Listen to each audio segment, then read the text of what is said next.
2025 October മകയിര നക്ഷത്രക്കാർക്ക് വളർച്ചയുടെയും പരിവർത്തനത്തിൻ്റെയും മാസമാണ്.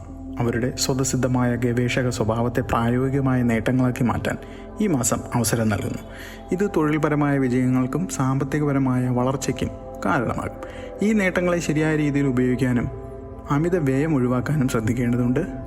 പ്രണയപരവും കുടുംബപരവുമായ കാര്യങ്ങളിൽ വിവേകപൂർവ്വം തീരുമാനമെടുക്കേണ്ടത് അനിവാര്യമാണ്.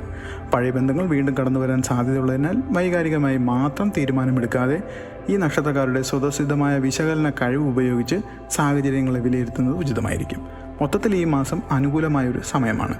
ജാഗ്രതയും സൂക്ഷ്മതയോടുള്ള സമീപനത്തിലൂടെ ഈ അനുകൂല സാഹചര്യങ്ങളെ പരമാവധി പ്രയോജനപ്പെടുത്താൻ മകയിര നക്ഷത്രക്കാർക്ക് സാധിക്കട്ടെ എന്ന് പ്രാർത്ഥിക്കുന്നു. ഒരു നക്ഷത്രത്തിൻ്റെ മാസഫലങ്ങൾ മനസ്സിലാക്കുന്നതിന് ആ നക്ഷത്രത്തിൽ ജനിച്ചവരുടെ അടിസ്ഥാന സ്വഭാവത്തെക്കുറിച്ച് ഒരു ധാരണ അനിവാര്യമാണ്. മകയിര നക്ഷത്രത്തിൽ ജനിച്ചവർക്ക് 2 തരത്തിലുള്ള സ്വഭാവം പ്രകടിപ്പിക്കുമെന്ന് ജ്യോതിഷത്തിൽ കാണുന്നു. ഇവർ ശുദ്ധമനസ്കരും ആത്മാർത്ഥതയും സമർത്ഥതയും മുഖമുദ്രയാക്കിയവരാണ്. മറ്റുള്ളവരോട് കാര്യങ്ങൾ തുറന്നു പറയാൻ ഇവർക്ക് മടിയൊന്നുമില്ല. എങ്കിലും ഈ സ്വഭാവം ചില സമയങ്ങളിൽ ഇവർക്ക് തിരിച്ചടിയായി മാറിയേക്കാം. സ്വന്തം പ്രയത്നം കൊണ്ട് ഉന്നതിയിലെത്താൻ കഴിവുള്ളവരാണ് മിക്കവരും. മകയിര നക്ഷത്രക്കാരെ ഗവേഷകർ എന്ന് വിശേഷിപ്പിക്കാറുണ്ട്. കാരണം ഇവർക്ക് എപ്പോഴും പുതിയ കാര്യങ്ങൾ കണ്ടെത്തുന്നതിലും ആധ്യാത്മിക മനഃശാസ്ത്രം തുടങ്ങിയ വിഷയങ്ങളിൽ അറിവ് നേടുന്നതിലും താല്പര്യമുള്ളവരാണ്.